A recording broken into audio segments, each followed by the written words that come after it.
Shalom. Entonces ustedes dicen igual, Shalom Leja. Shalom Leja. Baruch Yahvé. Baruch Yahvé. Bendito sea Yahvé. Baruch. Baruch. Sí, Barak. No es Barack Obama, no. Baruch Yahvé. Baruch. Bendito. Barak es decir, Baruch, el Saúl. ¿Se acuerdan que esta mañana veíamos? Es el participio pasivo. Entonces yo digo Baruch Yahvé, bendito Yahvé, y el otro responde igual.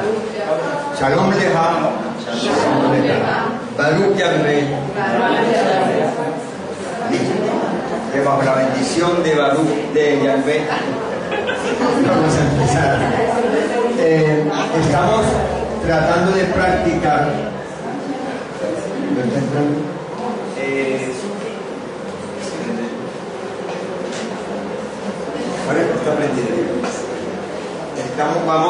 Estamos practicando raíces. Ya habíamos visto esta mañana la raíz de Torah. Estamos sobre todo como tirando a practicarla con cosas concretas de la Biblia. La Torah, porque se llama Torah.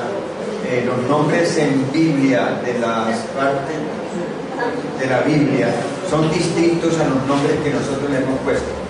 Nosotros lo tomamos mucho desde la parte griega, desde los 70, en cambio ellos mantienen su originalidad hebrea.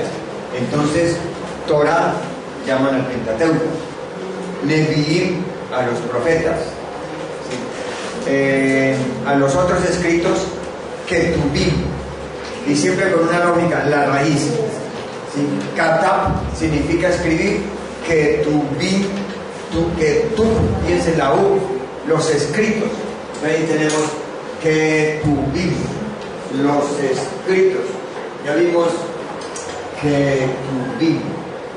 El Gim plural, la U de la mitad es el participio pasivo.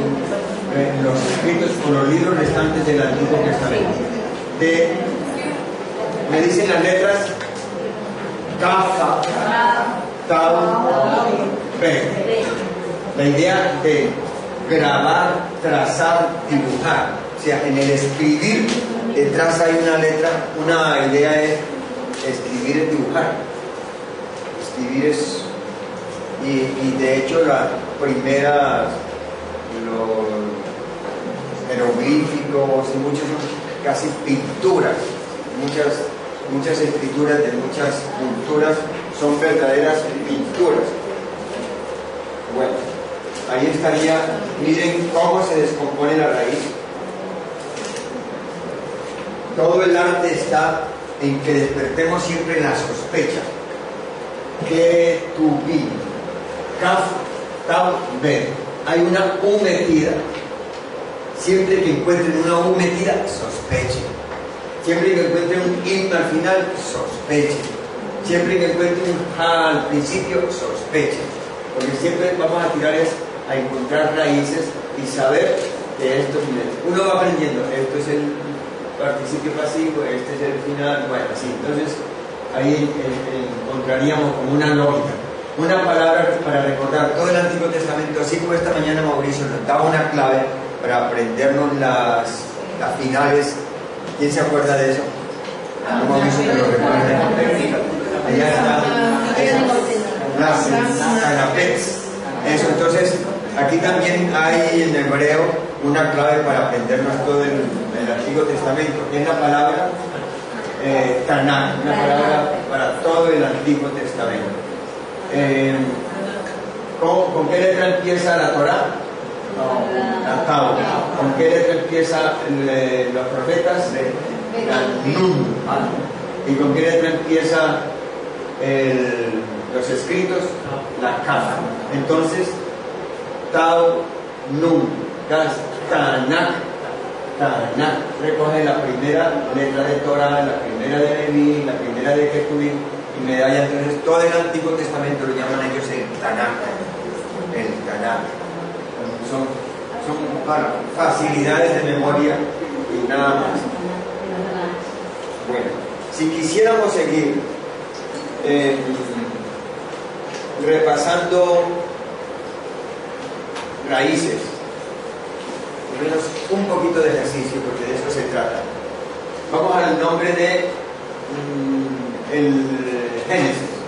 El Génesis no se llama Génesis en el Antiguo Testamento. Ellos lo bautizan todos los libros con una de las primeras palabras que tenga el escrito. Entonces, ¿cómo se llama Génesis? Bereshit. Muy bien. Bereshit. Ahí entonces, ahí lo tenemos en el comienzo. Si yo le empiezo a quitar añadiduras, ¿cuáles sospecho? Bueno, aquí le da, para que haga el ejercicio más fácil, dice la raíz es rosh, cabeza, comienzo, principio. Tiene una B que es en, entonces en la cabeza, y tiene una tau que es una forma sustantivada femenina. Entonces en la principio, Bereshit, rosh, la raíz, B, en, y it, la forma femenina, sustantivada, en el principio. Rosh, cabeza, y por lo mismo Rash, comenzar, dar comienzo. Bueno, fíjense que tiene mucha lógica. Tiene tanta lógica que uno a veces hasta se aburre de la misma lógica, porque es repetir y repetir. Solamente que el arte sería que ustedes se atrevan, en algún momentico se atrevan, inténtenlo. Entonces, de tanto repetir, ustedes se van a dar cuenta de que tiene hasta demasiada repetición el hebreo. ¿Cómo se llama el libro del Éxodo en hebreo? Shemot. Shemot. ¿Por qué? Porque el libro empieza así. Estos son los nombres de los hijos de Israel. Entonces, estos son, es como un adjetivo demostrativo, en cambio un nombre, Shemot. Estos son, entonces el libro se llama el libro Shemot, los nombres de, porque es que hay en la mentalidad de ellos, ¿sí? Estos son los nombres de los esclavizados, pero ahora liberados. Esa es la gracia del Éxodo. Estos son los nombres de los esclavizados, pero ahora liberados. Entonces, pues, él es Shemot Bene Israel. Pues, él, sí, me lo leen ustedes ahora durito los que puedan. Él, le faltó una Shemot Bene, hijos de Israel. Ánimo, desde aquí. Atrévanse, duro. Shemot, sí, sigan. Bene, y aquí Israel. Fíjense que aquí sería el pie de la letra sería Yisrael. Se van a ir acostumbrando de que estas dos punticos que se llaman Sheva es como un apoyo de pronunciación. Yis, para que se oiga la S. Yo no le digo, ni ellos dicen Yisrael, sino Yisrael. Esos dos punticos es una E tan breve, que no cuenta, solamente es un apoyo de pronunciación. Yis, para que se oiga Yisrael. Pero a la hora de la verdad sí hay una E metida. Cuando yo digo Yisrael, hay una E metidita. Entonces es una E de apoyo de pronunciación, una E eufónica, más que una vocal. Ella no alcanza a tener calidad de vocal, no descompensa la palabra, es sencillamente apóyese ahí, fíjense, para que mantenga los tres tiempos, y un tiempo, la sin, otro tiempo, la resto tiempo, Yis. Entonces, si yo lo digo, Yisrael, ya dale los tiempos. Yish, Ra, hay tres tiempos, 2 en esta larga, 1 ahí 3, el 1, 2, 3. Fíjense que tiene una lógica. Yisrael es una tríada que hay metida también en las sílabas. Ellos buscan una tríada eufónica entre vocales y consonantes, se compensan. Yisrael, Yisrael, el Shemot, Benet Israel. Entonces, aquí lo descompone. En la siguiente palabra me habla ya de la raíz. Shemot, ¿de dónde viene? Ahí se dice. La palabra Shem, nombre, y la terminación Ot, siempre sospechen de ella. La Ot sí es el plural femenino. Dice que nombre es femenino. La nombre, las nombres. Estas son las nombres. También femenino. ¿Por qué? Porque el Ot es femenino. El Im masculino. El Ot femenino. Shem, nombre. Y recuerden que el nombre, porque lo vamos a ver en los siguientes ejercicios de nombres de los profetas, de los libros de la Biblia que coinciden todos los nombres de personas. El nombre para ellos es clave, porque el nombre en la teología hebrea es la persona misma. Entonces, el nombre que lleve la persona, ahí está, o una corrección o deseo de repetición del pasado, o una proyección de futuro. Entonces el nombre es clave. Ellos no ponían nombre como nosotros, que suene bonito. Si nosotros teníamos Yurladi, Yurleki, Yisil, Yurlani, Yonjin, todos los chines posibles, porque nos gusta esas, le cogimos el gusto a los yanquis. Entonces todos son nombres como yanquis, sí, y entonces nos suena bonito, pero no le estamos poniendo destino a la persona ahí, y eso marca. O sea, ya nuestra sociedad no le está cargando su energía de destino a la persona.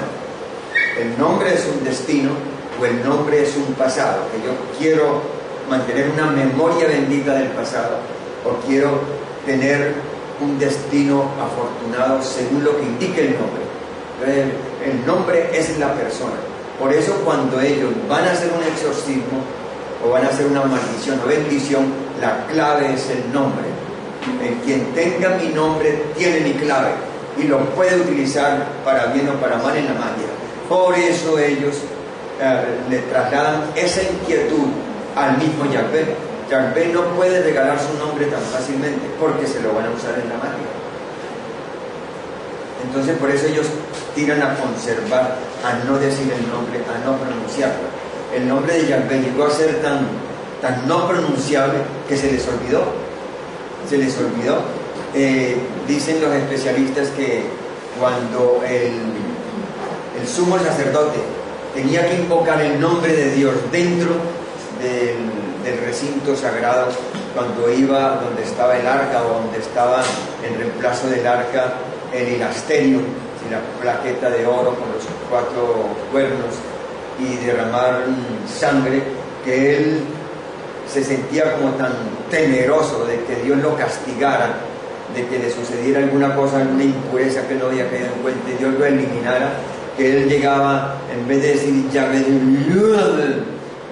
que había gente que le ponía cuidado a ver cómo lo pronuncia y que no sabía, no le entendía. Y entonces el pueblo llegó a borrar eso de su memoria, y por eso la reconstrucción del nombre de Yahvé es muy tardía, como todos los especialistas, mismos hebreos, tratando de repetir ese nombre. Entonces el nombre es interesante para lo que nos sigue, para buscar raíces. Siquiera un pequeño ejercicio de ahora lo vamos a hacer. Bueno, el libro de los números se llama Midbar, el número se llama Bemidbar. Sospechen ustedes de Bemidbar. Tengo 1, 2, 3, 4, 5. ¿Qué elimino ahí? Atrévanse, disparaten que eso cuenta. ¿Qué puedo descontar aquí? Esas dos. Díganla, ya atrévanse a decir los nombres de las palabras. No lo exacto, esta tiene un nombre. Respeten el nombre de las palabras. Sí, apréndanselo, porque si ustedes le respetan su nombre, ella hace memoria en ustedes. Bet. Y este es una men. Muy bien. Entonces, sospechen ahí, ¿qué puedo quitar?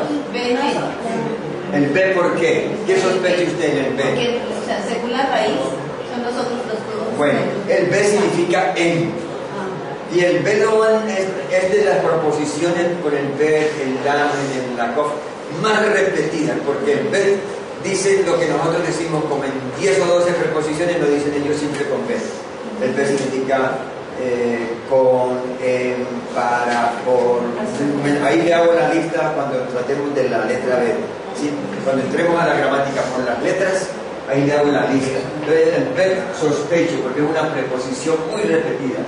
El men sospecho, porque ellos hacen sustantivos con el men o con la tau.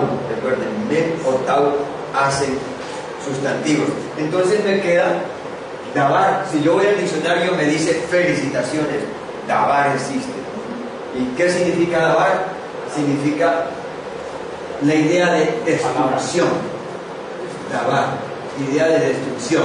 Más B, que significa en, más N, forma sustantiva. Entonces, en la destrucción en el desierto. Porque para ellos, desierto es algo destruido, sin vida, sin tal, ¿sí?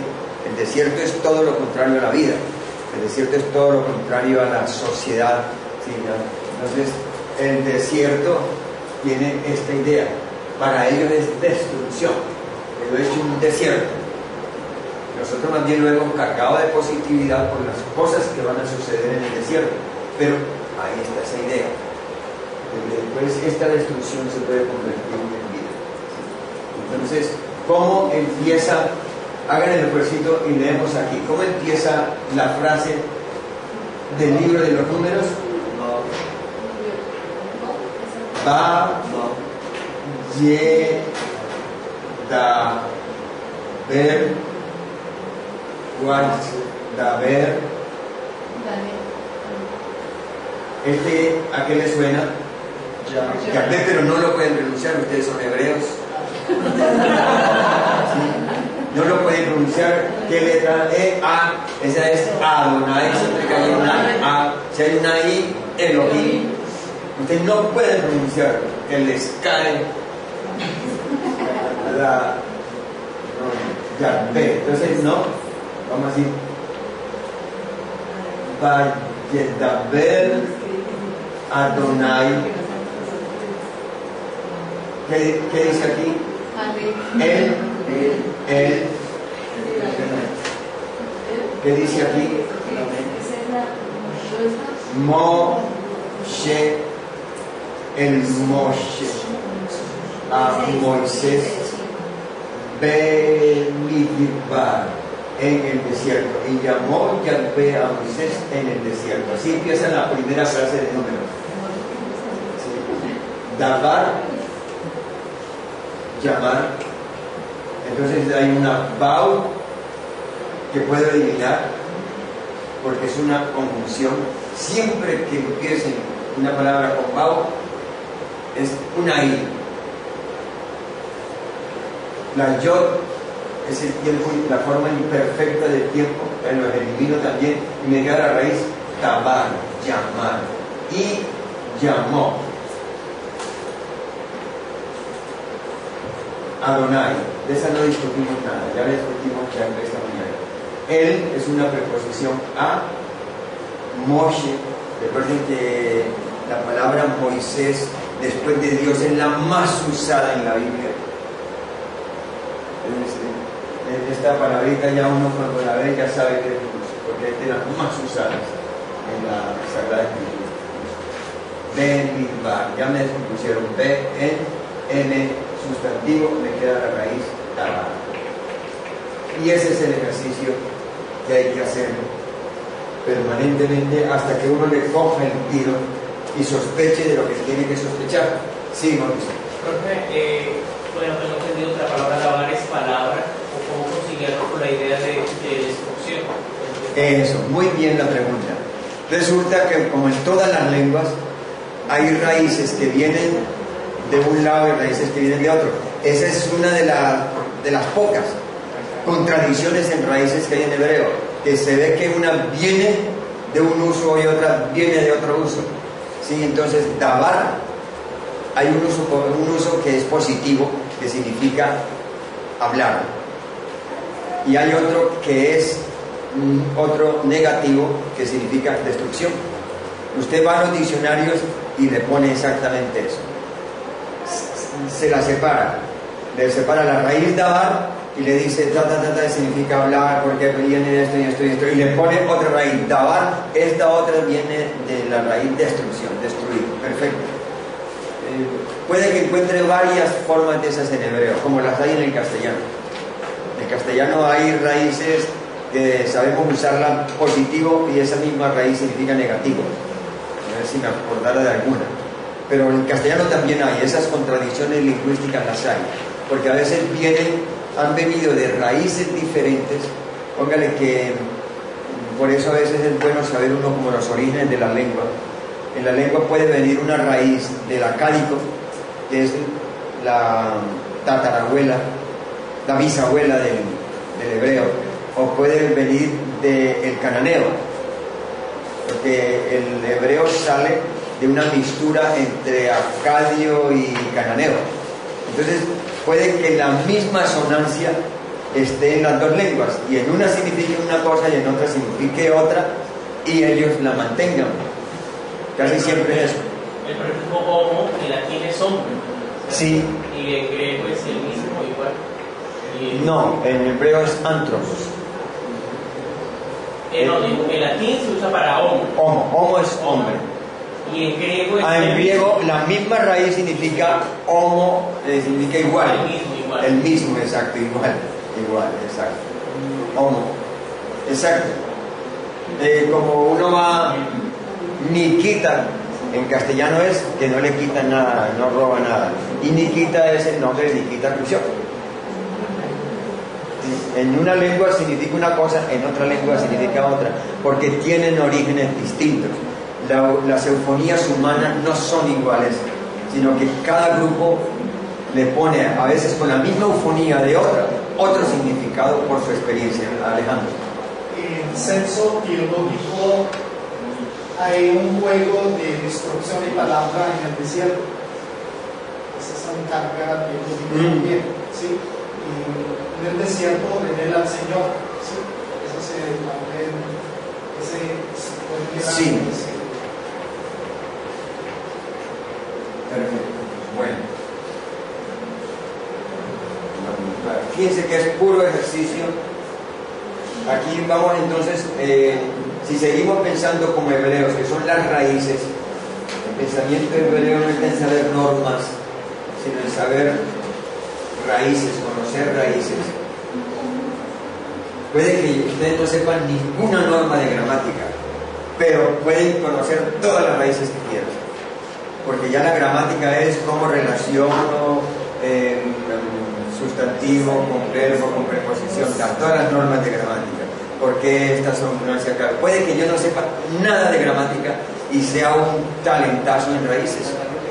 Ya sé leer, sé eliminar y sé buscar el diccionario y me vuelvo un hacha. No necesito meterme en gramática para conocer raíces. No necesito. Lo más importante es aprender raíces. Exacto. Y para aprender raíces, ¿qué se necesita previo a las raíces?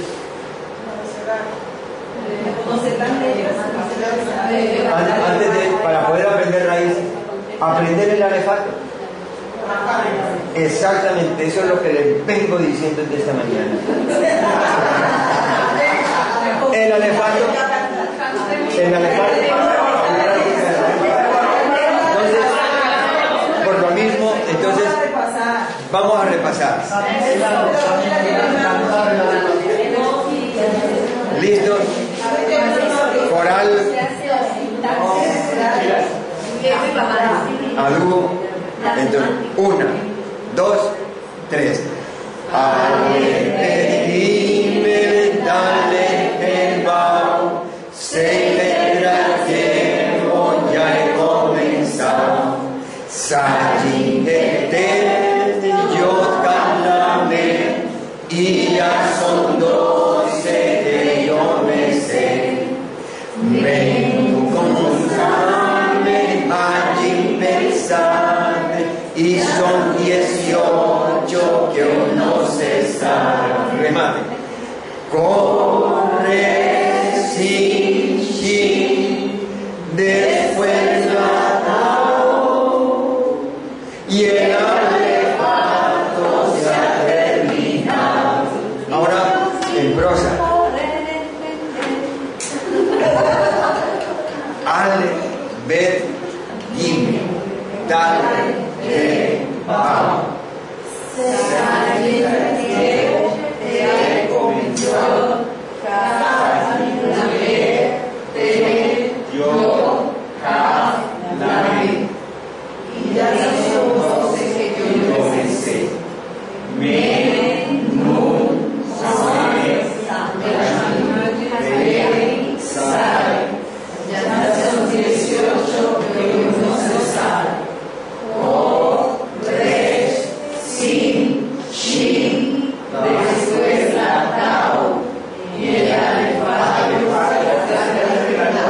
Ya caminan solos. Ya sobra el profesor. Entonces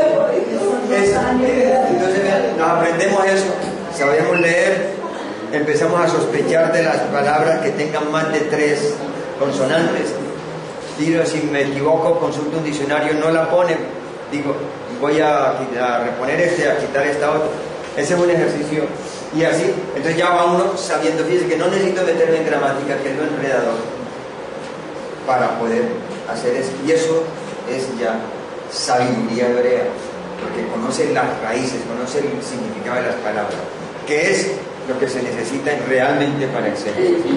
Ya conocer la gramática es el que quiere ya meterse a leer por sí mismo tal.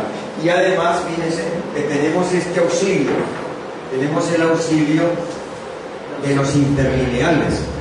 Pónganle cuidado a los interlineales, que esto es una bendición que nunca tuvimos nosotros para estudiar, esto es de ahora. Entonces los interlineales, yo se los voy a dejar para que lo manoseen, ¿sí? Los interlineales es el mismo texto en hebreo, pero debajito la traducción literal. Aquí empieza Génesis, aquí está, ¿sí? Debajo le pone la traducción literal.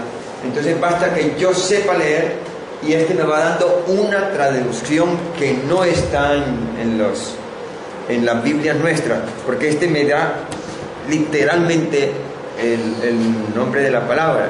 Verán que si ustedes leen esto y leen nuestras Biblias, encuentran mucha diferencia. Este es más confiable para la hermenéutica que cualquier Biblia, porque aquí tengo yo la raíz presente y una propuesta ya al pie de la letra sobre la raíz. Y me está indicando los prefijos y los sufijos, me va indicando todo. Entonces uno con esta puede meterse ya, sé leer, sé buscar raíces, me puedo meter hasta intentar retraducir la Biblia, corregir algunas cosas, ampliar. Entonces esto es una bendición, tener la Biblia en hebreo, ya la sé leer, y tener el significado despacito. Si ustedes hacen el ejercicio, solamente este ejercicio, la tienen en la cabecera de su cama, cuando se van a acostar, 5 minutos, no le gasten más tiempo, leen Bereshit bara Elohim et hashamayim et haaretz, que significa Bereshit, en principio. Sí, entonces ya sabe uno, ve, por lo menos ahí, Roeshit, el principio, y digo yo ahí, Rosh significa cabeza, Bara, creó. Entonces hago ese ejercicio sin querer, como la Biblia repite y repite y repite, como toda lengua.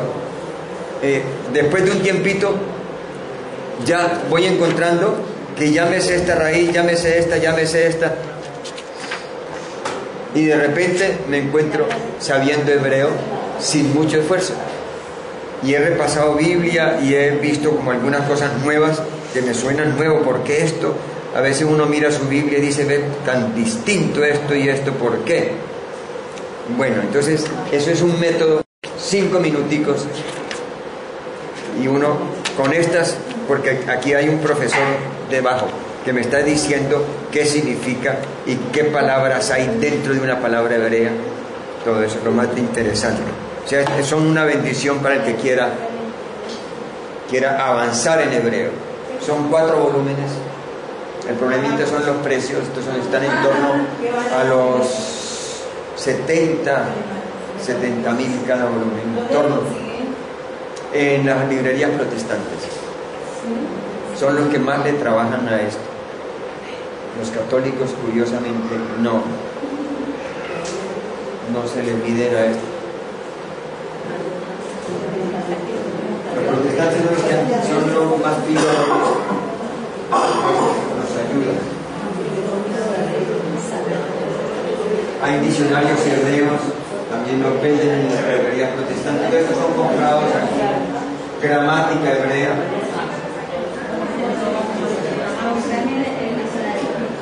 Entonces, para el que quiera seguir ahondando, hay un método que era el que este necesariamente tuvo que ser alguno del bíblico, porque si ustedes ven este libro y yo les mostrara los apuntes que yo hice para ingresar al bíblico, exactamente igualiticos, porque nos ponían por obligación en ese tiempo un examen previo sobre el libro de Ruth. Entonces el libro de Ruth, uno tenía que, para poderse matricular por primera vez en la Biblia, tenía que dar cuenta de todo el libro de Ruth al profesor que le preguntaba.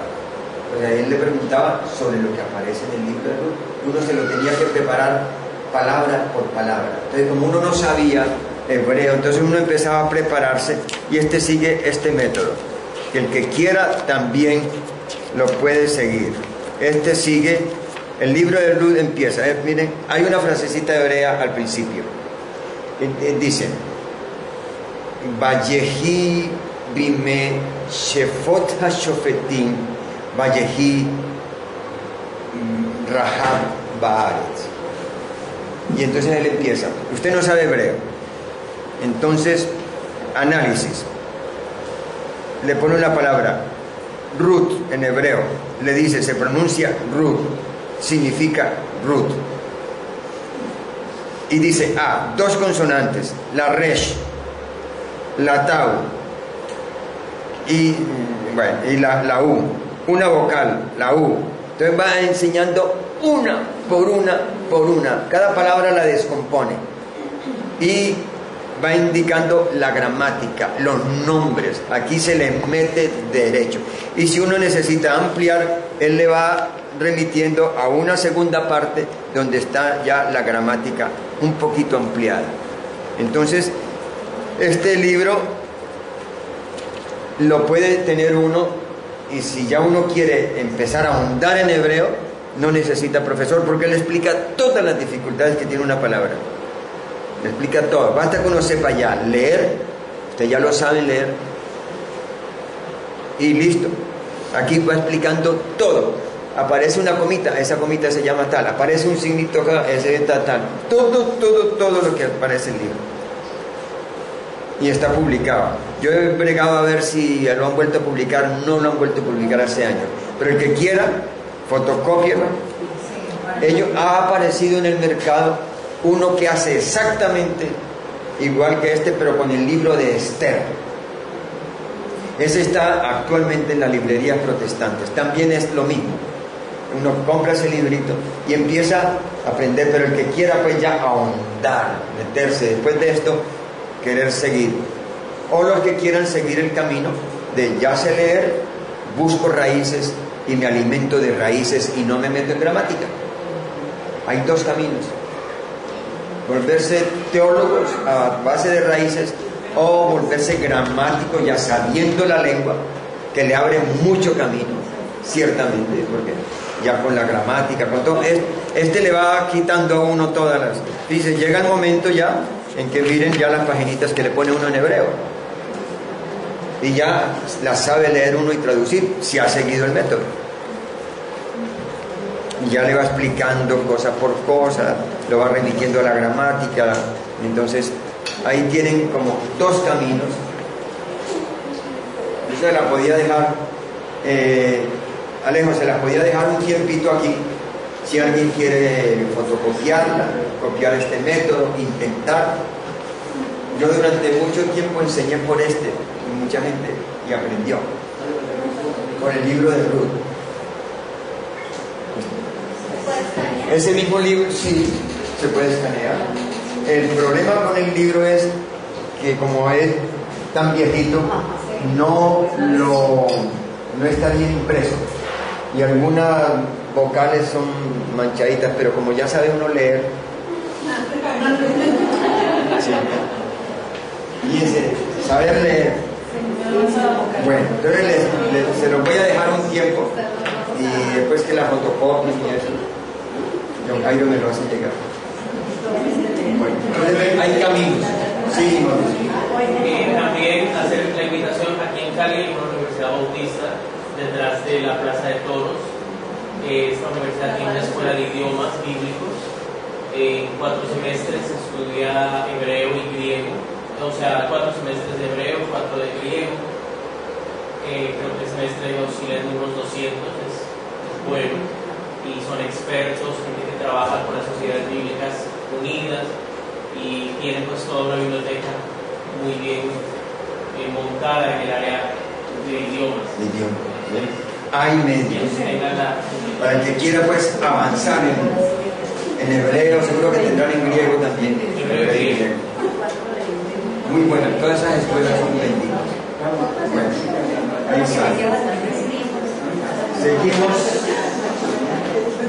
Bueno, entonces ya, después de salir de la Torah, que son 5 palabras que ya no sabemos, ¿sí? El Génesis, Bereshit,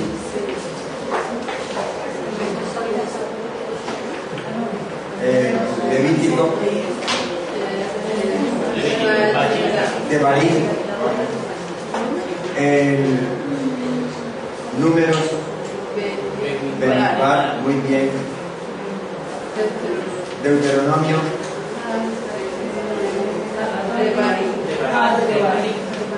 eso.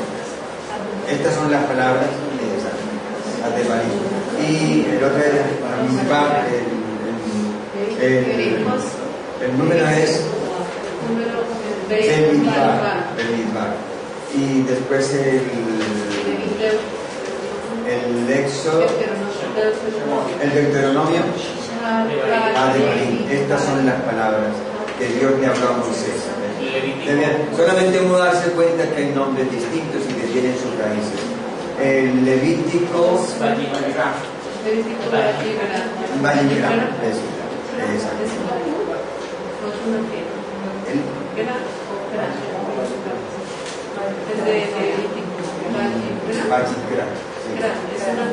Sí.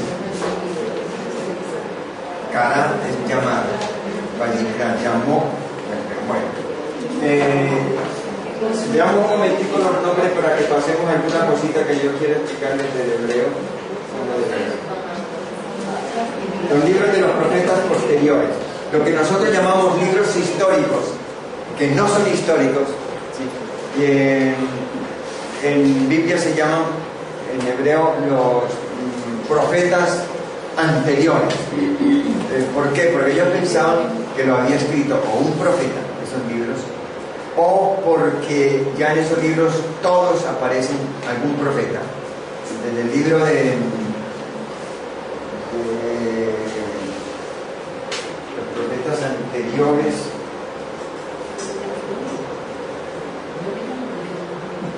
tenemos Josué, jueces, Samuel. En todos esos libros aparecen un juez, algún profeta. Entonces eran profetas anteriores. Tanto que para ellos mismos Moisés, para la Biblia, es una especie de profeta. su actitud frente al faraón, o su crítica del faraón. Bueno, entonces los libros anteriores, ahí tienen un primer nombre. El libro de Josué, ¿cómo se dice en hebreo? Yehoshua. ¿Sí? ¿Cuál sería la raíz? Hayim. Sospecho de la yod, porque está al principio, entonces me está descomponiendo la raíz. Ashah, que significa salvar. Ashah, salvar. La yod significa lo pongo en acción, imperfecta. Y la o de la mitad significa algún tipo de participio. Si es o, si es u, el salvador activo, o el salvado si es u pasivo. Entonces sospecho de la yod, sospecho de la u metida, y me quedan esas tres raíces. Entonces salvar. El mismo nombre de Josué es el mismo nombre de Jesús. Yehoshua. Yehoshua. Es el mismo nombre de Jesús. Así que seguro que le dirían a él, Yehoshua. Bueno, jueces. ¿Cómo se dice jueces? Shofetim. Sospecho de qué palabra, fíjense, ahí se la pongo en negrita. De la Bau, aquí no tiene yo, la Bau, que está metida siempre o como participio activo o como participio pasivo. Si está en no, participio activo. Si está en u, participio pasivo. Entonces, Shofetim, entonces el que salva, y el in final, como es plural, los que juzgan, no los que salvan, los que juzgan. Shafat, juzgar. Sho, el que juzga. In, los que juzgan. Entonces, los que juzgan son jueces. De la raíz, Shafat. ¿Sí? El jueguín. Samuel.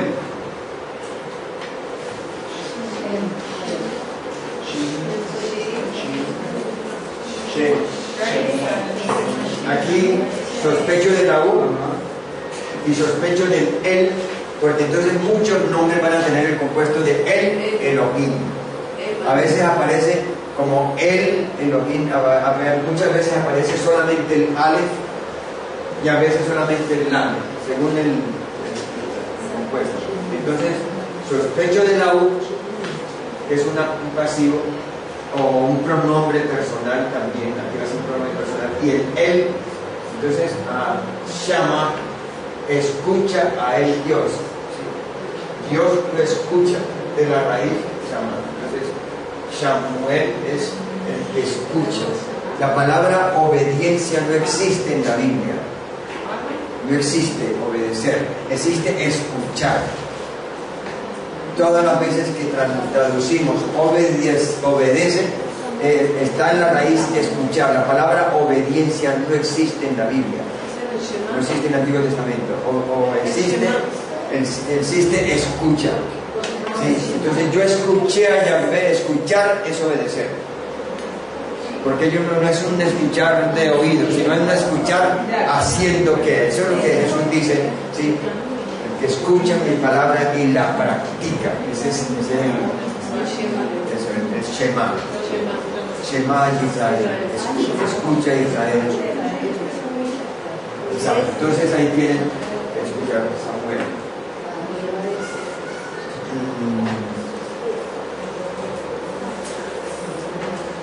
Reyes. ¿Cómo se dice el libro de Reyes? Melachim. Ahí solamente sospecho de la terminación in final. Malach es ser el jefe supremo. Y Melachim, los que son jefes supremos, en plural. Gonzalito, la traducción de Samuel como consagrado a Dios, pedido a Dios, ¿no tiene que ver? ¿O nos vamos a la raíz? Consagrado a Dios porque la mamá lo consagra, pero en la raíz no. O sea, sí, sí, los significados de los sí, no, le pone, pero no, Dios lo escucha. Y se acuerdan que él va a un mensaje, él siempre le está llevando un mensaje a Elí. Más bien le ponen el consagrado porque la mamá en realidad lo consagra a la fuerza, pero lo lleva y lo deja en el templo. Entonces se llama la traducción. Sí, no tienen en cuenta Sí, lo pregunto porque no se llama Sí. Samuel. Entonces le colocamos Samuel precisamente por ser consagrado a Dios. No, pero lo que pasa es que los significados de los sí, los nombres en libros, aquí el Shammah coloca a significa. los hijos el nombre que le justifica, o sea, que el porqué de los nombres. Que decía así, por ejemplo, ahorita que se escucha. Consagrado sería Kadosh, que es lo sagrado, santificado, consagrado. Cuando la víctima o es consagrado, es sagrado. Kadosh, Podría ser más bien como una traducción teológica más que sí, lingüística, más que para no pelear. exacto, sí, es que esa es un resumen teológico de la vida de él. Por ejemplo, el nombre de María, ¿qué significaría María? En una aparece Mara, Amarga, en otra sería El problema con el nombre de María es que es un nombre acadio. En ugarítico, antes de que aparezca la lengua hebrea, ya existe Miriam, María, Miriam. Y entonces, que si significa señora, que si significa tal. Entonces, es de otras lenguas el significado. En hebreo existe Mará, ser amargo. Entonces, la llena de amargura. Sí, pero ya es con raíces hebreas. Uno trata de buscar una similitud, pero ya se ha descubierto ese nombre que existe antes del hebreo y tendría otro significado, el significado original de la otra lengua, pero que significa amargura. De María le vamos a meter como mucha teología también y muchos deseos de que signifique cosas y a lo mejor significa lo que menos no sé. Porque era un nombre muy común, ese nombre gusta mucho en hebreo, Miriam. Sí, y en ugarítico existe como Miriam. Bueno, ahora vienen los nombres, fíjense, casi todos estos nombres son compuestos con una raíz más un resumen de Yahvé. Isaías, Yeshayah, ¿sí? El ya final sospecho porque es el de Yahvé, ¿sí? El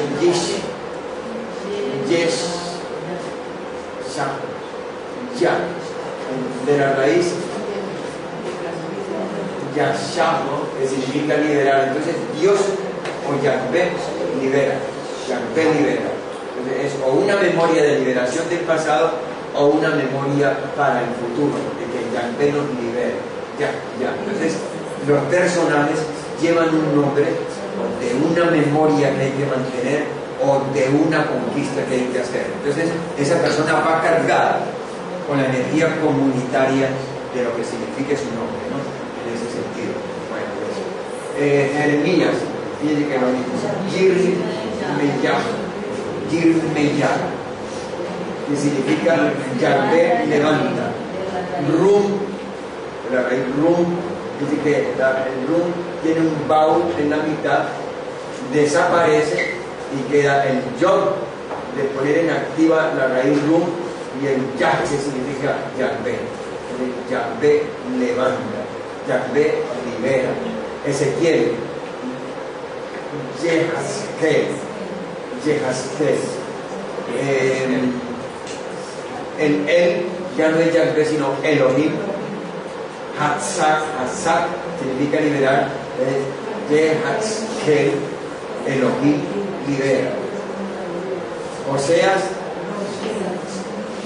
de la raíz Yasah, liberar, más Jo, que es otra forma, una apócope de Yahvé. Siempre que juega con la palabra o ya o ah, siempre es Yahvé en esa forma. Oseah, Yahvé, Una pregunta, ¿por qué la palabra liberar? Liberar en Isaías tiene una raíz, Sí. y en Ezequiel tiene otra raíz. Sí, porque hay distintas raíces de liberar. Una es rescatar el Goel Gaal, ¿se acuerdan?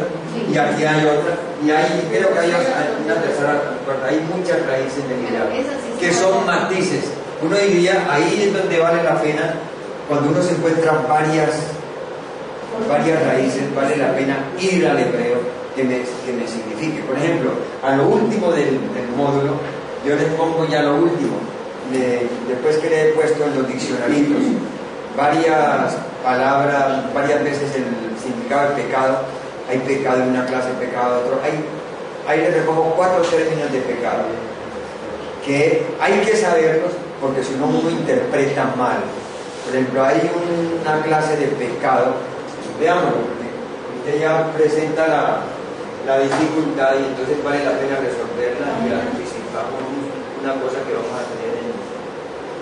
Mire, por ejemplo, eso es que a ver si ustedes saben, en mi página está, en mi módulo en la 77, ustedes lo deben tener en la 81, por ahí, donde habla de la letra Pau.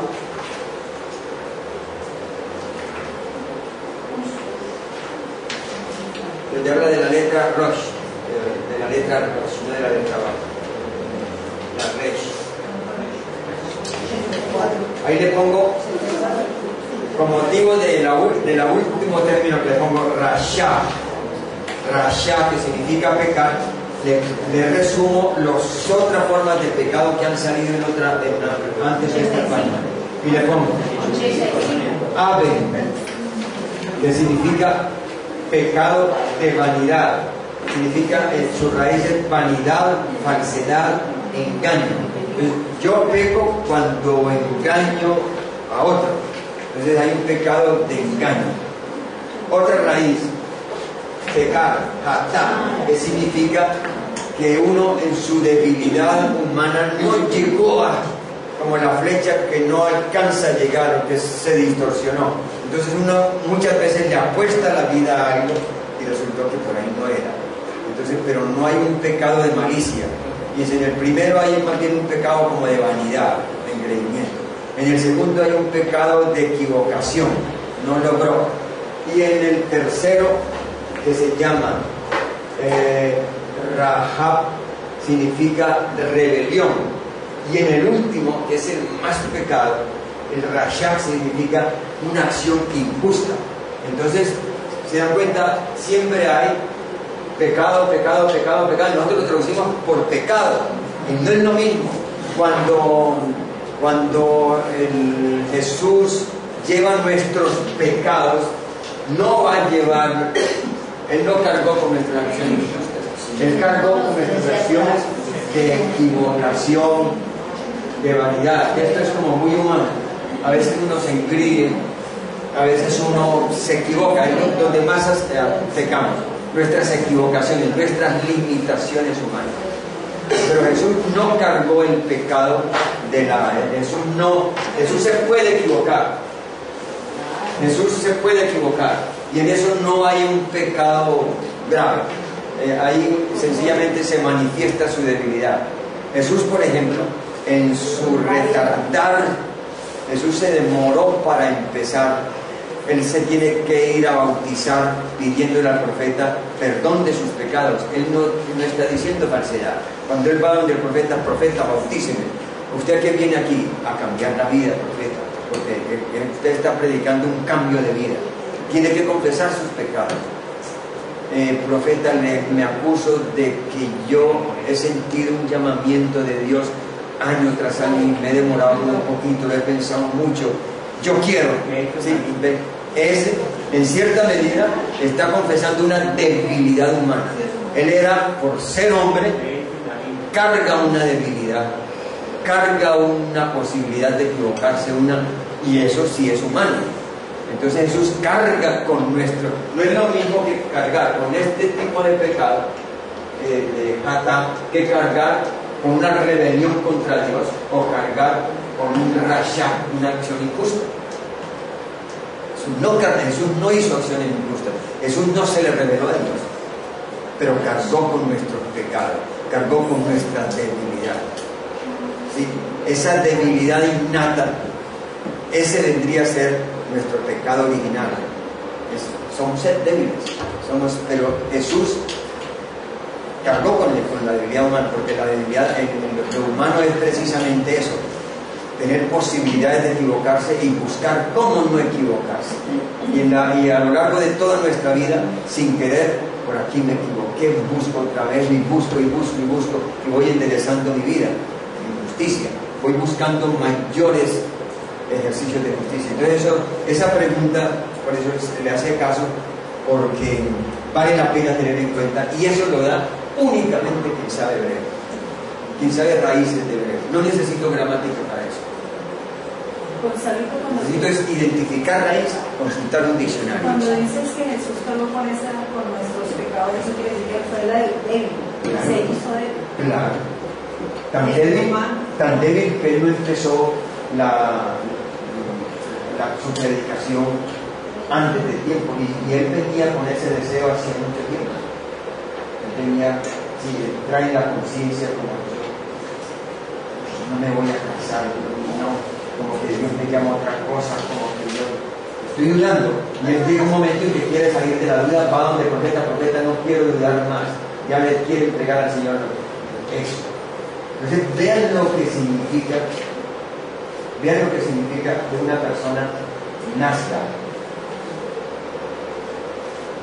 inmaculado. Nacer inmaculado significa que nace sin posibilidad de pecado, es decir, que no es humano. No es humano. Porque en lo humano está exactamente la posibilidad de equivocarme. Eso es exactamente, mi humanidad se define desde mi búsqueda. El ser humano es un ser que busca, porque siempre va descubriendo una justicia mayor. Hoy practiqué este amor y ya me está pidiendo que practicar este otro un poquito, que sí, estoy siempre buscando. No, yo no voy a dar un poco más, me voy a quedar en este. Ahí es cuando uno empieza a mermar. Siempre hay una justicia mayor. Ese es el secreto de Israel. Israel, en relación a otras culturas, empieza a encontrar justicias mayores. Por los grandes líderes que tiene, le abren camino a justicias mayores. Y eso es lo que marca Israel. Esa es la belleza de Israel.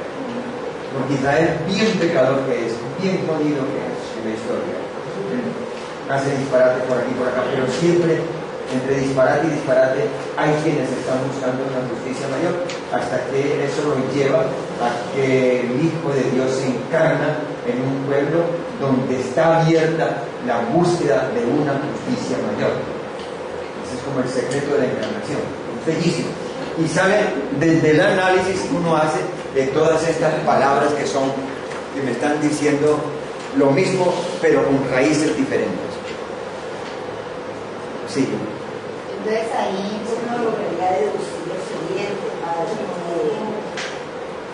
de hecho entonces Jesús, cuando se dice murió por nuestros pecados, tendríamos que hacer una diferenciación, no fue por unos pecados, o sea que los otros de la tarantura, la cuestión de la acción justa. Es que cuando Jesús me rescata, ¿sí? Recuerden que toda palabra es una expresión simbólica. La cultura la aplica a un momento histórico, pero todas las palabras son símbolos, no son símbolos, expresiones simbólicas, de la cual pueden hacer un símbolo. Toda expresión simbólica está orientada a generar un símbolo, que es cuando a partir de esta raíz, esta es una expresión simbólica, yo logro sacar de mi interior el abismo a donde me mete esto. Ahí sucede el símbolo. En el momento en que ustedes dicen, este rayá lo que significa, y yo que estaba por ese camino, ahí hay un símbolo, porque ahí lo exterior logró arrancarme del interior. ¿Sí? Entonces el símbolo no es la palabra, ella es una expresión simbólica que sirve para moverme lo de dentro, lo que está en mi conciencia, me saca la conciencia, me enfrenta mi conciencia con la palabra. Ahí ocurre el símbolo. Entonces hay que tener en cuenta eso, porque entonces Uno, a lo largo de examinar, uno cuando está estudiando Biblia, tiene la ventaja de estar permanentemente en símbolo. O sea, está permanentemente la conciencia en logros de purificación, en logros de descubrimiento, en descubrir maravillas, y uno mismo se abisma. Por eso uno le coge tanto gusto al estudio, porque te está permanentemente descubriendo, llevándote. Ese es el valor precisamente de la semántica, que a partir de esa expresión simbólica logra mover lo que está debajo de la conciencia. Y esto se hermosea mucho más cuando en una frase bíblica la frase ayuda a sacar más. Es lo que busca el escritor bíblico, ¿sí? Revelar su mundo a través de la palabra y hacer que eso que lo movió a él me mueva a mí, de tal manera que una persona moderna pueda hasta encontrar más movimiento interior que lo que pudo encontrar el escritor original, que lo pudo haber hecho por encargo, que lo pudo haber hecho por estudio. En cambio, quien lo vuelve a asimilar tiene la posibilidad aún de superarlo si hace que esa expresión simbólica exterior arranque de la conciencia. Todo un proceso. Ese es el valor. O sea, en toda lengua encontramos permanentemente expresiones simbólicas.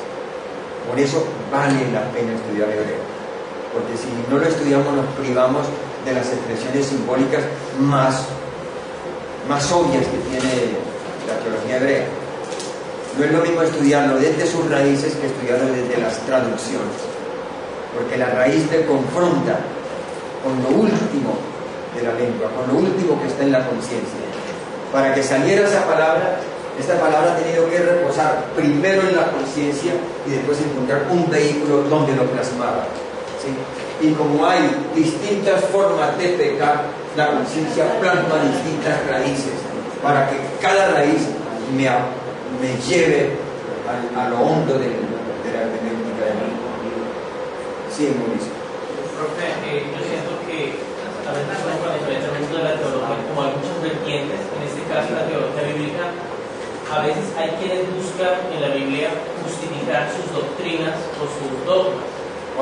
Y la teología sistemática o dogmática ha intentado también a veces tomar la Biblia para fundamentarse, pero a veces uno encuentra, cuando quiere hacer un acercamiento genuino y sincero al texto bíblico, que uno se queda sin pie, o que a veces tiene que comenzar a negociar con muchos de sus estructuras, de sus dogmas, porque la Biblia es otro mundo, ¿cierto? Es otro cuento. En la parte católica sucede mucho. Dice que cuando sale un dogma, vienen los biblistas y dicen, con perdón, Papa, usted obispo, usted apoya eso en un texto que no dice eso. Entonces, su dogma de fe, yo lo tengo que recibir por obediencia, pero no por razón, porque la Biblia no dice lo que usted quiere decir. Por ejemplo, dogmas, la declaración de la infailidad pontificia, siempre lo discuten los biblistas. Ese texto que usted utilizó no dice, no autoriza al Papa a eso. Este dogma que usted utilizó para la Inmaculada no dice lo que usted quiere decir. Entonces busque otro texto bíblico.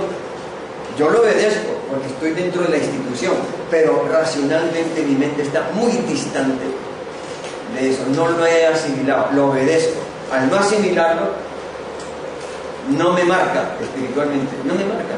Está ahí flotando en mi mente, no le hago caso, no me influye, ¿sí?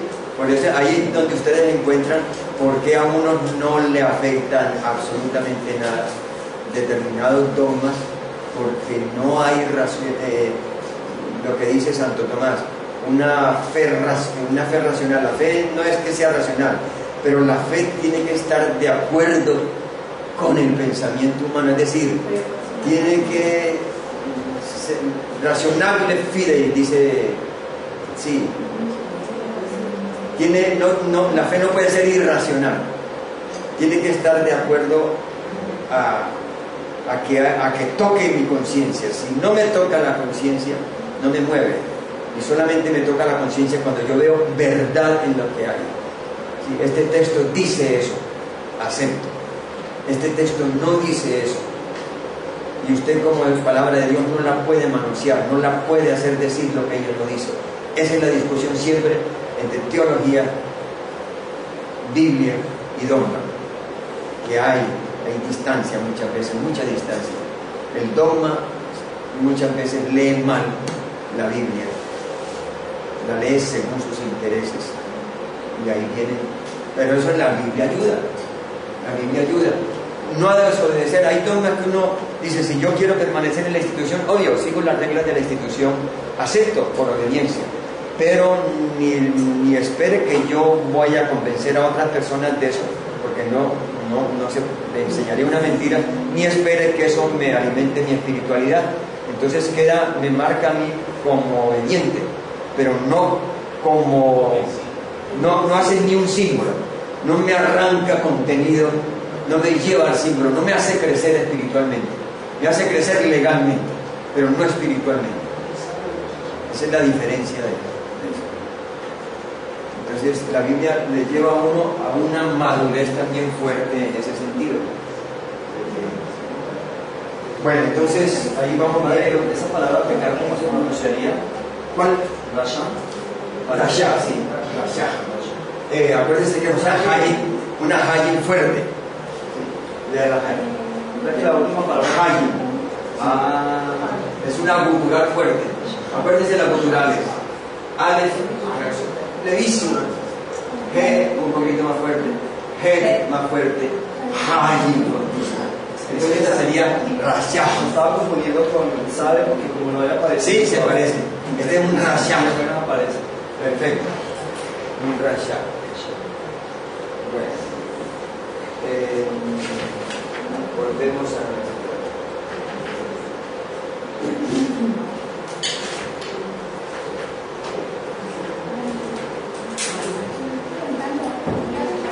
¿Las letras tienen números? Bueno, si quiere, ahí está, Aleph 1. Todas las letras tienen un número. Todas las letras. Y ahí le pongo, no vale la pena meterse mucho en eso, porque eso solamente sirve para los salmos. Porque en la Biblia solamente son los salmos los que vienen numerados. Ella dice, los numera. En las Biblias los numera.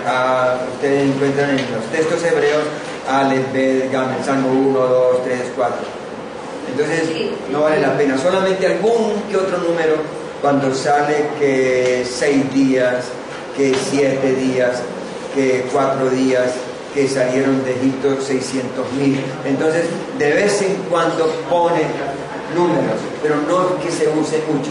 Entonces basta que ustedes conozcan el sistema hebreo de los números. Yo se lo pongo en el tema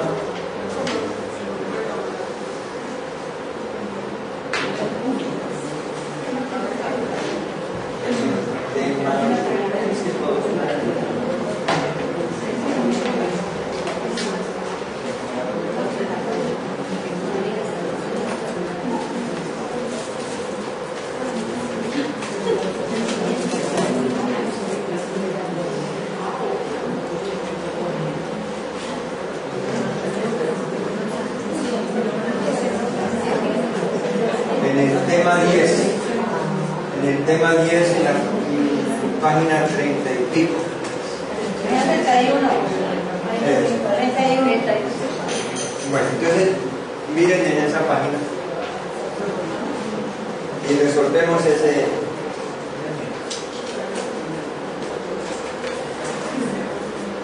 Entonces no hay necesidad ni de aprenderlo.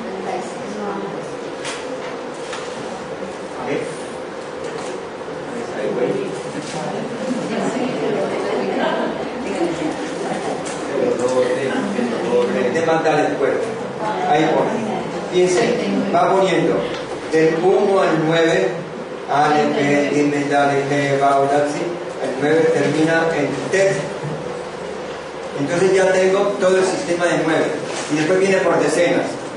Tet, Yod, 10, Kaf, 20, Lamet, 30. ¿Sí? Entonces ya, si yo voy a poner 23, pongo el 20 que es Kaf, más el 3 que es Aleph, Gimel. Entonces, da la clave. Entonces ya uno con eso combina todo. Lo mismo. Entonces sigue, una vez que acaba con las decenas, hasta el 90, vienen las centenas. Entonces las centenas ya en el COF, centena primera, centena segunda, 100, 200, 300, 400. Ahí se acaba el alfabeto.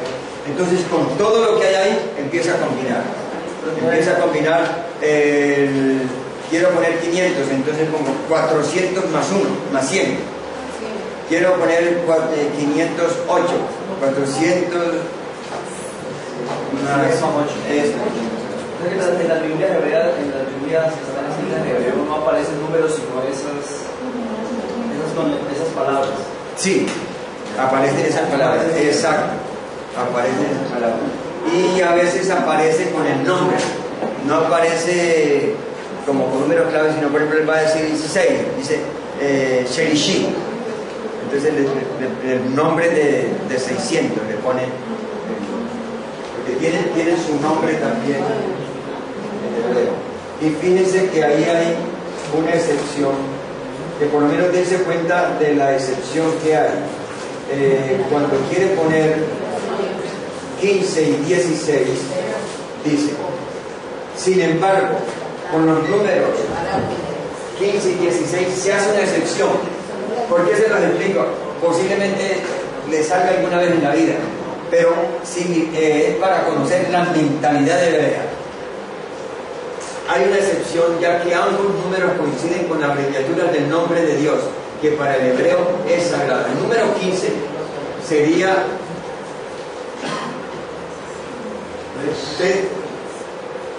Bau, 9 más 6, pero el suyo debería ser, el número 15 debería ser 10 más 5. Entonces 10 es Yod, 5 es la G. Entonces no lo puedo utilizar porque es la abreviatura de Yahvé. Entonces en vez de decir 10 más 5, dicen 9 más 6. Dice, en vez de Yod más G, ponen Bet más Bau. Lo mismo en el 16. En el 16 debería ser Yod 10 más Bau, que es 6. Es también la abreviatura de Yahvé. Entonces lo cambian por Tau más Zayin. Entonces 9 más 7, en vez de 10 más 5, 9 más 7. Hay dos excepciones. El nombre de Yahvé es como para que vean ustedes que aún en eso corrigen siempre que aparezca el nombre de Yahvé. Lo tienen clavado. Sí, es algo intocable, algo que no, inmanoseable. Entonces no va con la mentalidad de los profetas, tampoco va con la mentalidad de Jesús, ese fanatismo. Bueno, entonces listo, eso es todo lo que tienen que saber sin complicarse más con los números. Volvemos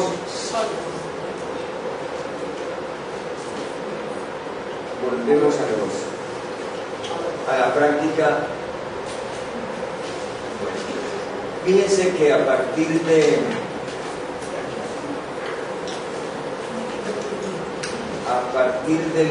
tema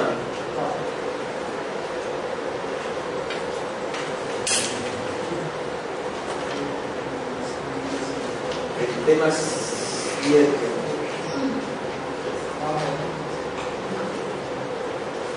empezamos, ustedes empiezan a entrar a la Biblia a partir de las letras. Nos aprendimos las letras, entonces ahora, repasando las letras, siempre le ponemos un número al lado, por si algún curioso quiere. Vuelve otra vez a significar Ale, cabeza de buey. Empezamos a meternos un poquito en la gramática a partir de letras. Por ejemplo, el uso semántico de la Ale. Este nombre se escribe en diferentes formas. Entonces veíamos, ya esta mañana vimos el nombre de Elohim, Eli. Seguimos el uso gramatical de la letra Ale. La primera persona la vimos del tiempo imperfecto. Explicamos el tiempo imperfecto. Aquí tienen un modelo de tiempo imperfecto. Vale la pena una mirada. Eso les ayuda a encontrar temas para las raíces. El tiempo imperfecto siempre es la raíz más la yod, que se llama yigdol. Él mata, él matará, él mataba. Pero si yo quiero hacer la conjugación, él mata, ella mata, fíjense cómo le voy diciendo. Yigdol, tiktol, tiktol, tikteli. Yigdol, tiktol significa él mata y ella mata, terceras personas. Yigdol, tiktol. Segundas personas. Tiktol, tikteli. Tú matas, tú femenino, ella mata.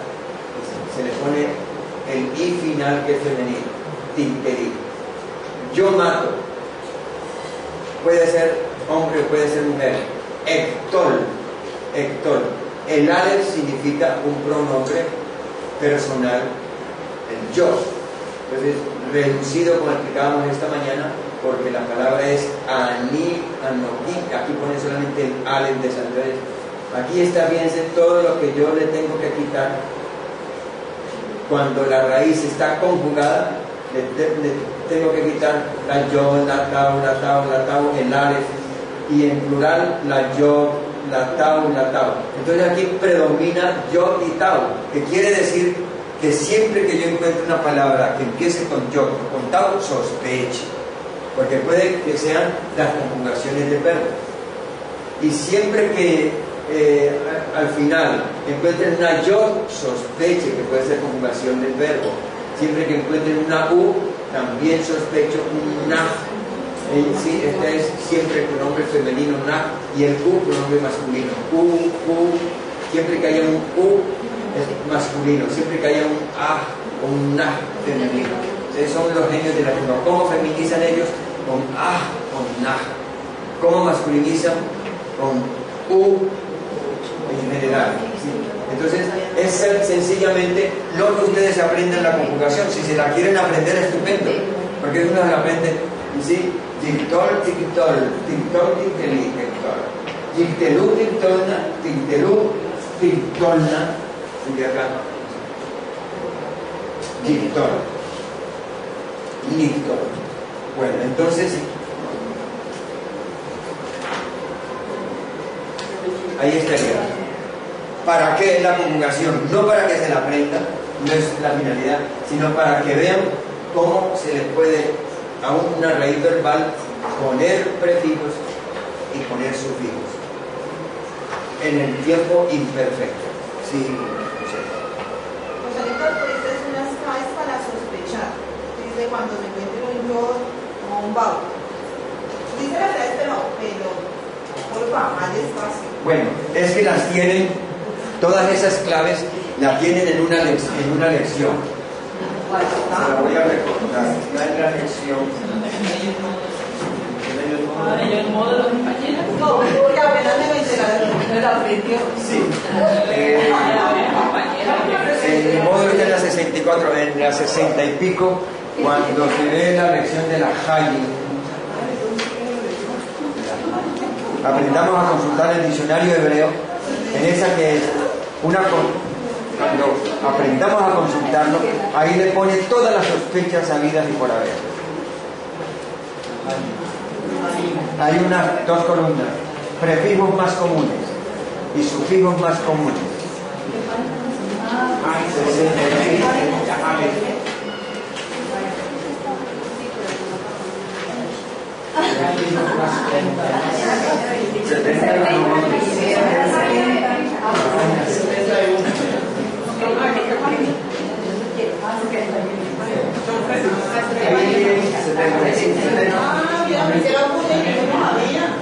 Ahí tienen todas.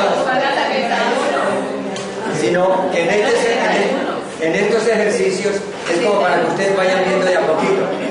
Que hay unos que vienen porque le añado pronombres, otros porque le añado preposiciones, otros porque está conjugado. Pero ahí las tienen todas las sospechas que puedan ustedes querer. Ahí están toda la lista de sospechas. Y ahí se les explica cada una. Vale. primera persona imperfecto. Bau, sí, es una preposición que es I. John, la tercera persona en singular. Ahí le indica cada sospecha. ¿Por qué? Porque no pertenece a la raíz, sino que tienen una función gramatical. Prefijos y los sufijos. Listo. Ahí, esa página es, márquenla. Márquenla porque esa es muy importante, porque ahí tienen el resumen de todo el proceso.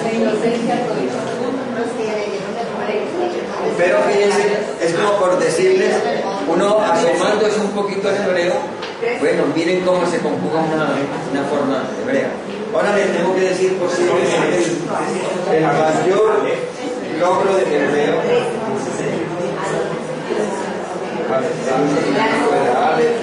Bueno, fíjense que cada lección, desde el principio, les va haciendo un diccionario. Ustedes desde la primera, los 20 temas, todos los 20 temas tienen un pequeño diccionario.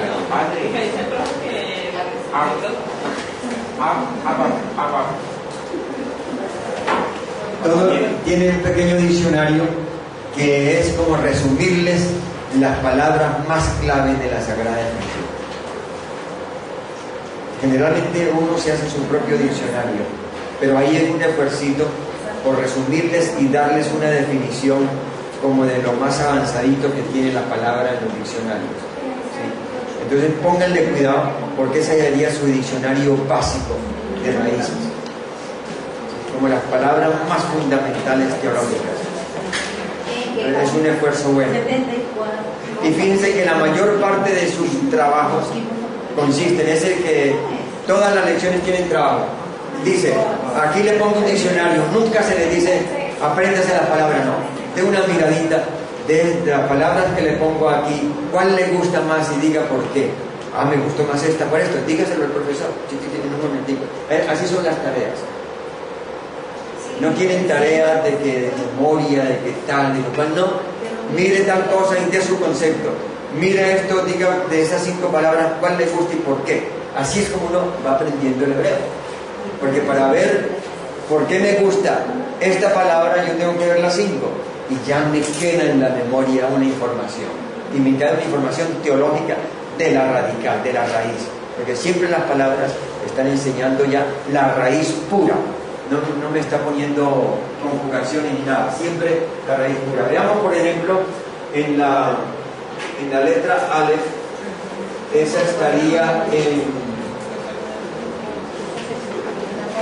en la lección, la página 20 y pico, 31, pues. Si van al final de esa, ustedes encuentran un pequeño diccionario.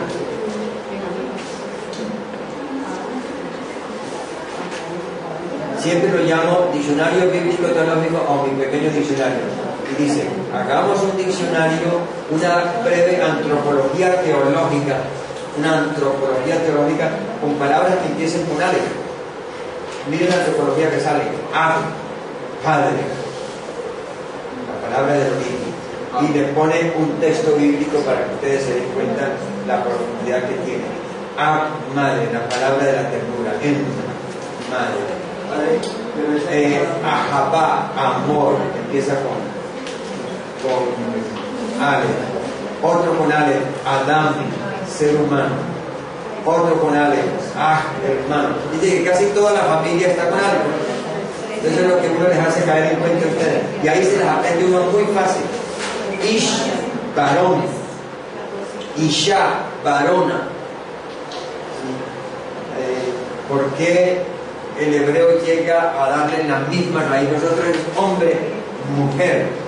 No queremos que ella se parezca. El hombre es hombre y la mujer es mujer. Varón es distinto, no existe varona. En hebreo sí, que significa que ellos llegaron a pensar en un momento de que el varón no es superior, porque fíjense que ellos están pensando en la raíz. La raíz significa la esencia misma. Entonces mi misma esencia, ish, la tiene ella, sino sencillamente le pongo el para indicar que ella tiene la raíz ish. Entonces si yo me defino desde el ish, ella también se define de Ish. Ella es Isha. Yo soy Ish. Entonces no es diferente de mí. Entonces ya en ese momento la conciencia, eso significa un grado de conciencia inmensamente grande en el pueblo, de que le da la misma raíz del varón a ella, que quiere decir la igualo. Ella no es inferior, ella es de igual calidad mía. Yo soy el Ish y ella el Isha. Entonces es como interesante ver eso. Madre, ¿cómo pronunciaría madre? Madre sí, ahí está el Aleph Mem, Padre. Entonces una serie de palabras de antropológicas, todas empiezan con el Aleph. Ish. Bueno, ahí le pongo otras de Ot, el Emet, luz y verdad, que son palabras como que dice, dan la cara por nosotros. Según mi calidad soy luz, y según mi calidad soy verdad o mentira, o soy luz y tinieblas. Se la relaciona como en ese sentido. Amán y amén.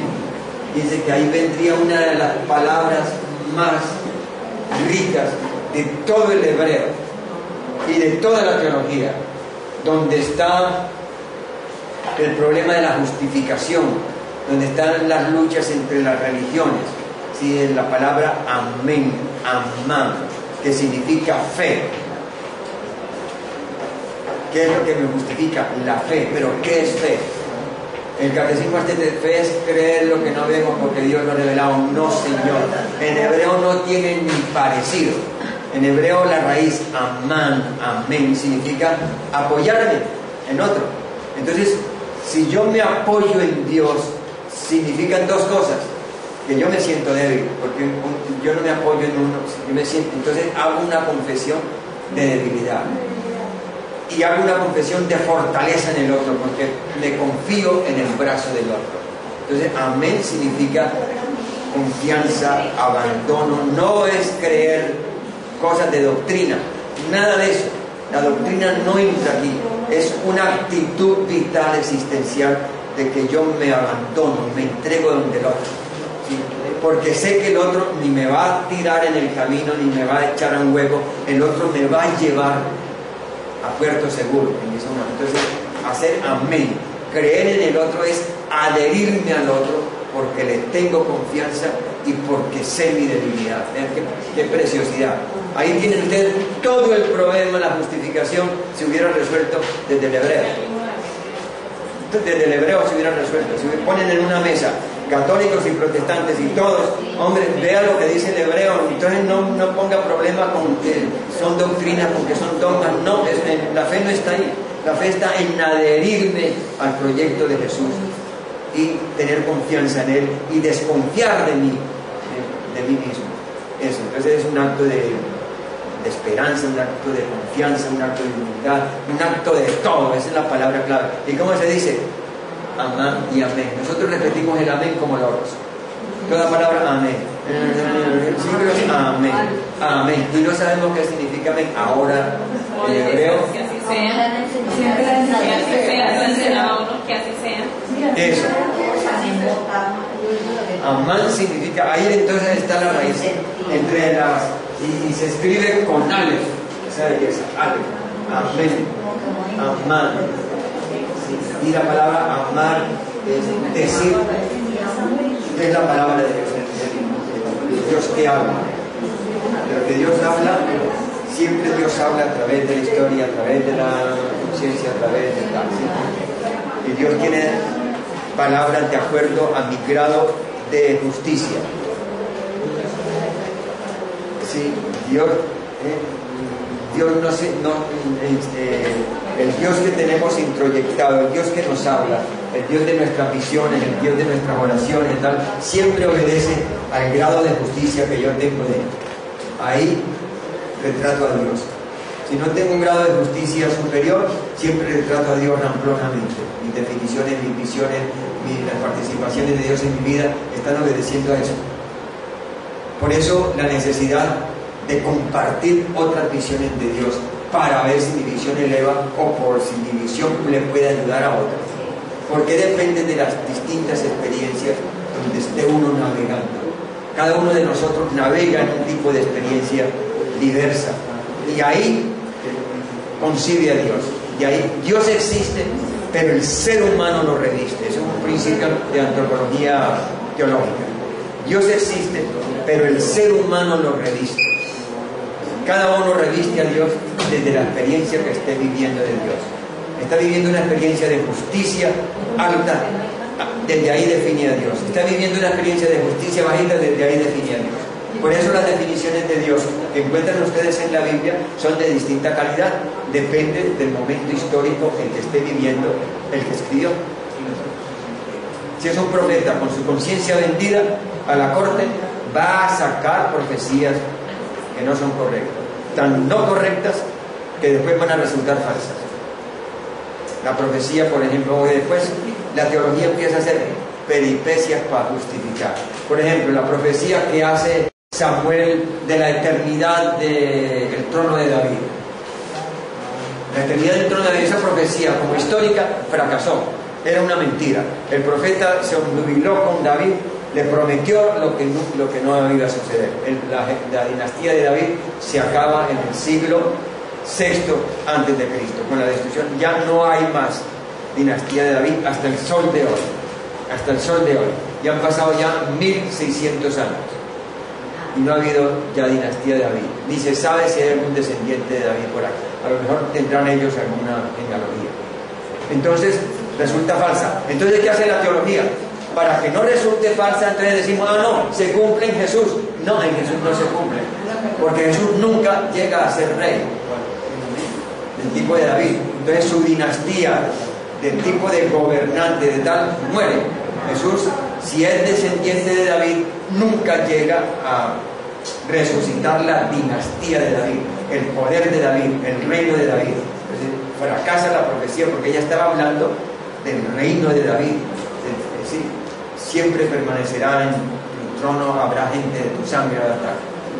Una pregunta, ¿fracasa porque muere o fracasa porque él propone o fracasa porque la propuesta de él no es una propuesta limpia, es una propuesta de él interesada en la dinastía, en darle gusto al rey, en darle gusto al templo, en darle gusto. Entonces sí, él le promete de parte de Dios que nunca va a fallar alguien en el trono de David, y resulta Dios no hace ese tipo de profecías, porque a Dios no le interesa mantener estructuras pecaminosas.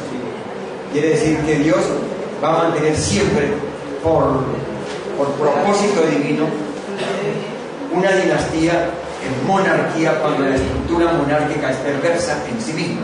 ¿Por qué es perversa? Porque no le da cabida a nadie más sino a uno solo, al prepotente rey. Y Jesús precisamente viene a desmentir eso.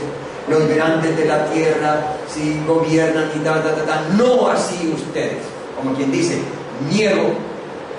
reniego de la dinastía de David. Pero luego muere la dinastía.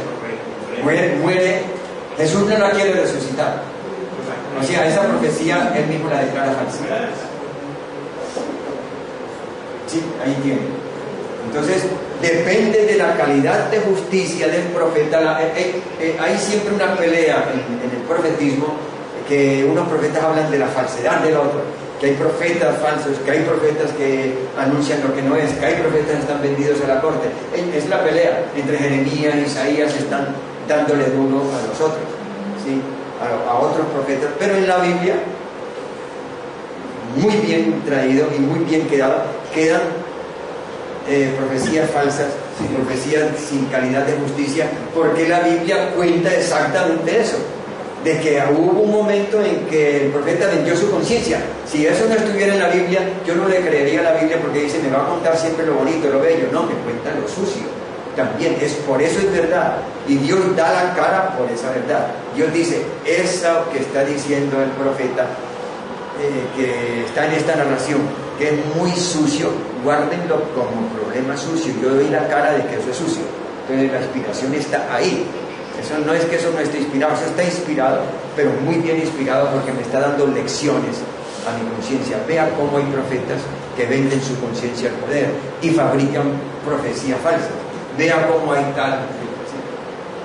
Entonces, hay una pregunta, Mauricio. Sobre lo de Jesús como rey en comunidades posteriores, por ejemplo la del Apocalipsis, se habla ya de Jesús como rey de reyes y hay una figura justo de Jesús que al final y al cabo fue la figura que le sirvió a la iglesia imperial.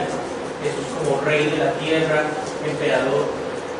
Sí, pero mientras el Apocalipsis lo hacía para destruir, como quien dice, en el Antiguo Testamento también hay una frase muy interesante, que si el rey se llega a convertir en hermano, sí, luchen para que el rey llegue a ser hermano, pero resulta que cuando el rey quiere ser hermano, deja de ser rey, matemáticamente, porque ya renuncia al poder y quiere la nivelación con todos. Entonces, ese tipo de frase. Entonces, en el Nuevo Testamento está el imperio. Acuérdense que en todo el Apocalipsis se rige por el imperio romano. Es el imperio de Roma, la persecución de Nerón, que genera un primer Apocalipsis, la persecución de Domiciano, que genera un segundo Apocalipsis, y los dos están en un solo libro, ¿no? El segundo Apocalipsis completa al primero. Y hay dos claves, hay unos capítulos que se refieren a Nerón y otros capítulos a Domiciano. Entonces tienen siempre una alternativa de un gobernante. Entonces el puesto de ellos se lo quita Jesús. Entonces Jesús toma el puesto de rey para dejar de ser rey. Recuerden que la misma ambigüedad aparente, pero es al contrario, está en el juicio que le hace Pilatos a Jesús. Jesús le dice, Pilato dice, ¿tú eres rey? Sí, Jesús, sí, yo soy rey y para eso he venido a la tierra. Pero mi reino no es de este mundo. Entonces, él tiene que decir, sí, yo soy rey, heredo el rey, y ahora, como soy rey, decreto que no voy a ser rey, que eso se acabó. Porque yo soy solamente un rey era capaz de desmontar la monarquía. La monarquía no se puede desmontar desde fuera, porque siempre hay alguien que tiene el derecho. Si ese alguien que tiene el derecho a ser rey renuncia a ser rey, ya queda desmontada, y eso es lo que hace Jesús. Yo soy rey, para eso he venido, pero no soy rey de este mundo, soy de otra clase de rey, desmontó la monarquía. Y él era el heredero, y se declara heredero, para eso he venido, para que se acabe este modelo de monarquía, y yo instauro otra donde todos somos hermanos, donde el que está a la mesa sirve como si fuera el último, que es toda la teoría del sí. Entonces el Apocalipsis toma también en cierta medida eso, es rey de reyes en cuanto ya es el que da la vida por el hermano, sí, es el cordero degollado, así. Entonces simbólicamente destrona a los reyes, pero para que desaparezca la monarquía en el mundo y empiece a reinar el goelazgo, porque el cordero degollado es el que ofrece la vida en rescate de otro. Y ahora no hay un rey que chupa la sangre al otro, hay un rey que da la sangre por los demás. Ese es el cordero degollado del Apocalipsis, el que toma el trono del cordero, ahí estaría. Entonces, fíjense a dónde nos mete el hebreo. Eso es lo bonito. Eso es para eso sirve el hebreo. Entonces eso es como. Entonces ustedes van a encontrar, háganle mucho caso al diccionario, pero el diccionario nunca el módulo se los pide como memoria, sino como aceptación. Siempre les está preguntando, de estas palabras, ¿cuál les gusta más? ¿Por qué? De estas palabras, háganle tal cosita. Siempre es, nunca le está, el módulo nunca pide memoria. Nunca pide esfuerzo de esa clase. Bueno, miren en la siguiente lectura del tema, el de la fe. Bueno, yo creo que es justo un cuartito de hora.